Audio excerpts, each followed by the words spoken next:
एक छोटे से गांव में बूढ़ी अम्मा 5 सालों से समोसे बेच रही थी। बूढ़ी अम्मा, अगर आप 10 के 4 समोसे नहीं बेचते तो हम जैसे लोगों का क्या होता? आप इतने सालों से 10 के 4 समोसे बेच रही हो, आपने अब तक दाम क्यों नहीं बढ़ाए?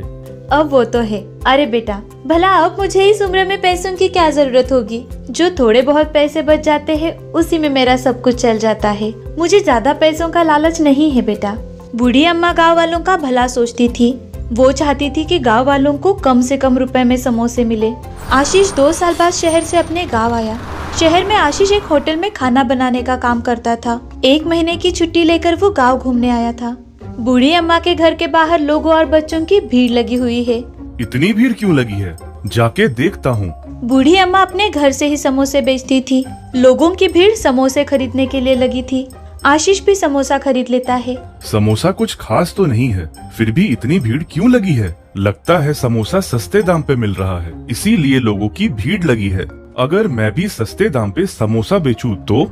आशीष के दिमाग में कुछ खुरापती चल रहा था। आशीष छोटे शहर के बाजार जाता है और सस्ते से सस्ता आटा खरीदता है। उसके बाद आशीष आलू के दुकान पर जाता है। वहाँ से सारे सस्ते और गले हुए आलू खरीदता है। अरे अरे सुनो भाई, वो सड़े हुए आलू हैं। वो बेचने के लिए नहीं, फेंकने के लिए रखे हैं। मुझे अपने जानवरों को खिलाना है। कितने किलो होंगे? अच्छा, होंगे कुछ 20 से 25 किलो।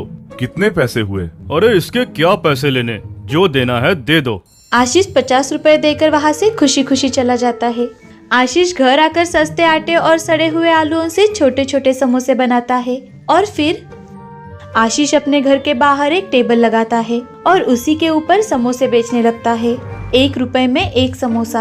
1 रुपए का समोसा?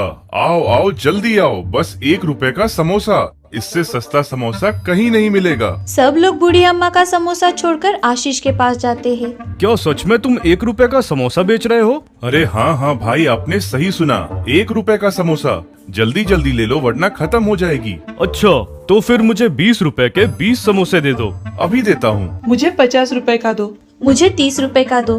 भैया मुझे 5 रुपए का दो। अरे हाँ मिलेगा, सबको मिलेगा, पर एक एक करके बोलो। गांव वालों को स्वाद से कोई मतलब नहीं था। उन्हें तो बस सस्ता खाना चाहिए था। कुछ ही देर में आशीष के सारे समोसे खत्म हो गए। बूढ़ी अम्मा के पास कोई भी समोसे लेने के लिए नहीं आता है।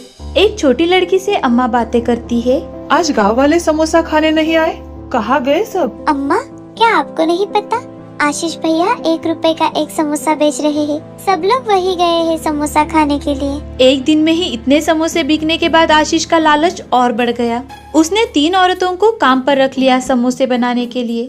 आशीष आलू की सब्जी खुद ही तैयार करता और औरतों को बस रोटियां बनाकर समोसे बनाने के लिए रखा था, जिससे उन्हें आशीष का कोई राज पता न चल सके। हर दिन आशीष की कमाई दुगनी हो रही थी। शहर से ज्यादा तो मैं गांव में पैसे कमा रहा हूँ। 1 महीने बाद गांव वालों को कुछ अजीब सी तकलीफ हो रही थी।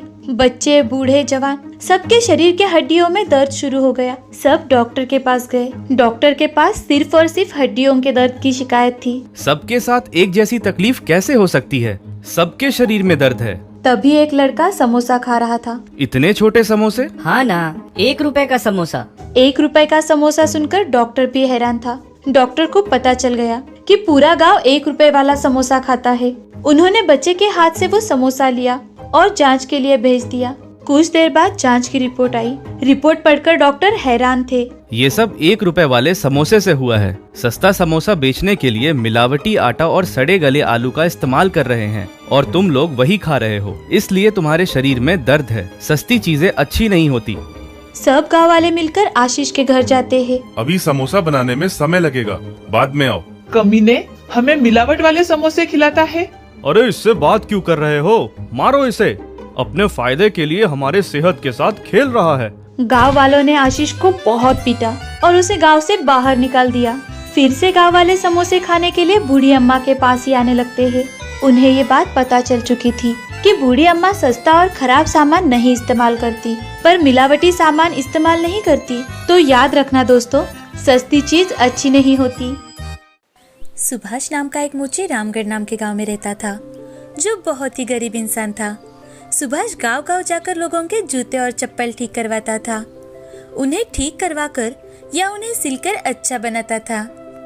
उसके घर में कई सारी परेशानियां थी और तो और गरीबी। उसके बावजूद भी सुभाष हमेशा दूसरों की मदद करने में झिझकता नहीं था। एक दिन की बात है, सुभाष अपना काम खत्म कर घर लौट रहा था कि उसे एक अंधा आदमी, कोई मुझे कुछ खाने के लिए दे दो, 4 दिन से भूखा हूँ। भगवान ने हाथ पाँव तो सही सलामत दिए हैं, लेकिन इन आंखों से अंधा बना दिया, जिस कारण मैं कोई काम नहीं कर सकता और इसी कारण भीख मांगकर खाना पड़ता है। भगवान के नाम पर कुछ दे दो बाबा। सुभाष को उस अंधे भिखारी पर दया आ जाती है और वो अपने पूरे दिन की कमाई में से कुछ पैसों से खाना खरीदकर उस भिखारी को दे देता है और चलकर ही घर जाने की कोशिश करने लगता है। जाते जाते उसे बहुत देर हो जाती है। घर में उसकी पत्नी मधु बड़ी ही चिंता में थी। वो अपने आप से, पता नहीं आज इन्हें इतनी देर क्यों हो रही है, हर रोज तो जल्दी पहुंच जाते हैं, क्या हुआ होगा, कुछ समझ में नहीं आ रहा। मधु सोच ही रही थी कि तभी सुभाष घर आते दिखाई देते हैं। वो भागते हुए उनके पास जाकर, अरे आज इतनी देर क्यों हो गई आपको, आपकी तबीयत तो ठीक है ना, आप जरा थके थके नजर आ रहे हो। सुभाष मधु को घटी सारी घटना बताता है कि तभी मधु, हाँ पता है मुझे, देश के सारे भिखारियों का ठेका आप ही ने लेकर रखा है। खुद के घर में तो खाने के लाले पड़े हैं और आप है जो समाज सेवा करने में जुटे हैं। अरे ऐसी बात नहीं है मधु, मैंने तो कुछ पैसे बचाकर उस अंधे भिखारी की मदद की है। और इतना ही नहीं मधु, अब कल से हर रोज मुझे एक रोटी ज्यादा देना। पता नहीं क्यों उस आदमी को देखकर मुझे अजीब सा सुकून मिलता है। समाज सेवा का भूत जो चढ़ा है आप पर, आपको क्या फर्क पड़ता है कि हम घर में परेशान हो या ना हो। अब चलिए जल्दी से खाना खाकर सो जाइए, चलकर थक गए होंगे आप। अब सुभाष हाथ मुंह धोकर खाना खाने बैठते हैं तो मधु, मारुति का जन्मदिन आ रहा है, याद तो है ना आपको, इस साल उसे जन्मदिन पर जूते चाहिए। हाँ भाग्यवान, मुझे सब याद है, इसलिए तो जी जान लगाकर मेहनत कर रहा हूँ। हाँ जी तोड़ मेहनत कर रहे हैं और भिखारियों में बांट रहे हैं। मधु तुम देख लेना, एक दिन यही सब हमारे काम आएगा। अरे दूसरों की थोड़ी मदद करने से हमें कोई पाप तो नहीं लगेगा, उनकी दुआएं हमारे बेटे के काम आएंगी। सुभाष खुद एक मोची था, लेकिन फिर भी बेचारा हमेशा बिना चप्पल के ही चलता। उसके घर में उसे अपने बेटे के लिए एक जूती खरीदने इतने भी पैसे नहीं थे। इतनी गरीबी के बावजूद भी वो दूसरों की मदद कर दिया करता था और वो अपनी जिंदगी में बहुत खुश रहता था। अब बातें करते करते सुभाष और मधु सो जाते हैं। दूसरे दिन हर रोज की तरह सुभाष उठकर अपने काम पर जाने की तैयारी कर रहा था कि तभी उनका बेटा मारुति, पिताजी आपको याद है ना, इस साल आप मुझे मेरे जन्मदिन पर अच्छे वाले जूते दिलाने वाले हो। मारुति सरकारी स्कूल में पढ़ता था। इस साल उनके स्कूल में बहुत बड़ी दौड़ की घोषणा की गई थी, जिसका बख्शीश था 10,000 रुपए। और मारुति को अपने घर के हालात पता थे। वो मन ही मन, अगर मैं ये दौड़ जीतूंगा तो हमारे घर में खुशियाँ ही खुशियाँ आ जाएंगी। और इसीलिए वो अपने पिताजी से जूतों की मांग कर रहा था ताकि वो जूते पहनकर दौड़ की तैयारी कर सके। सुभाष आज मन से बहुत ही ज्यादा निराश था, क्योंकि आज वो ही दिन था जिस दिन उसे वो जूते लाने थे, लेकिन वो नहीं ला पाया था। तो वो थका हारा अपने घर लौट रहा था कि तभी उसे फिर से वो अंधा आदमी दिखाई दिया। सुभाष उसके पास जाकर बैठ जाता है। किसी के आने की आहट सुन अंधा, अरे कौन है भाई यहाँ? अरे बाबा मैं हूँ सुभाष। अरे बेटा तुम वो तो नहीं जो हर रोज घर से आते वक्त मेरे लिए ठंडा ठंडा पानी और रोटी लेकर आते हो? हाँ बाबा, कुछ समझ में नहीं आ रहा कि क्या करूं। आज क्या मुंह लेकर मैं घर जाऊं? क्यों बेटे, क्या हुआ है? बाबा कल मेरे बेटे का जन्मदिन है। इतने सालों बाद मेरे बेटे ने मुझसे कुछ मांगा है और मैं हूँ